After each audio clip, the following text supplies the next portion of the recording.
Icabange nje lento ukuthi uNkulunkulu uhetheka kanjani wena umuloku luguqile lapha uthandazana nesithixo, ubeke isithixo laphaya. Uloku lushunqisa, usacrifice, uwenza izinto. Icabange nje ukuthi imphatha kanjani lento. Angimsoli makathi uvele wanikezela uIsrayeli to izitha zakhe. uIsrayeli wagcina aba slaves to these other nations. Ngoba I want to take you to Isaiah 46.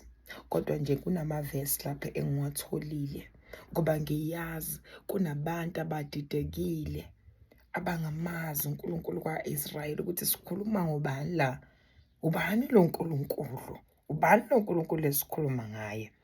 Isaiah 46 verse 3 uthi, listen to me, O house of Jacob, and all the remnant of the house of Israel, who have been upheld by me from birth.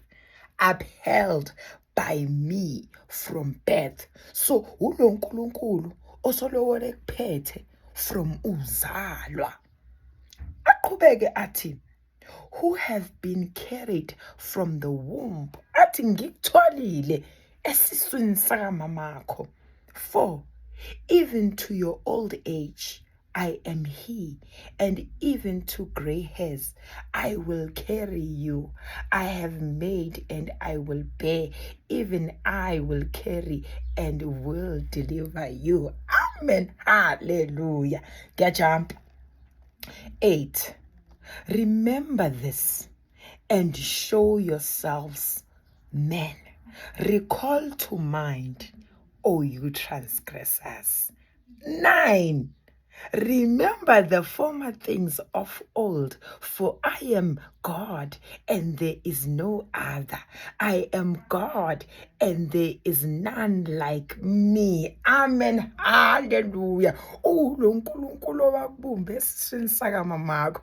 Lo nkulunkulu wayemi nawe uzalwa. Yebo umoya kabonakala. Kodwa uthi ngulo nkulunkulu owayenawo ufika kulo mhlaba. Hallelujah. And then ngijump. Athi lapha ku-12, listen to me, you stubborn hearted. Uyazi ukuthi yazi inhliziyo zenu zistubborn. Uzolokola ubhiza ukuthi hayi kodwa ikhehla lami, kodwa isalukwa sami sangifundisa. Uyazi ukuthi ustubborn. Athi listen to me, you stubborn hearted. You are far from my righteousness. 13, I will bring my righteousness near. It shall not be far off. My salvation shall not linger. And I will place salvation in Zion for Israel, my glory. We are the chosen. So, umongamazi uNkulunkulu kaIsrayeli uzomazi ke manje.